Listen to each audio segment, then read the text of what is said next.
Alright, this is a test of the Kalamazoo Reverb 12 amplifier, which is suffering from noise and other strange sounds.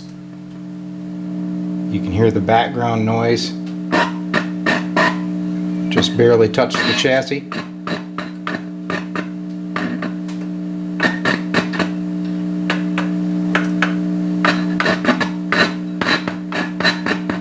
All kinds of strange whistling if I bring up the reverb.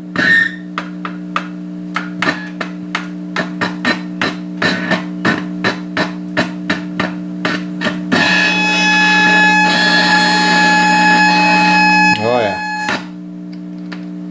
So it needs some help, but it's not something that I have time to fool with. I'm assuming most of the problems are multiple bad grounds on the chassis. So it's going to take some work, guys. But it is repairable.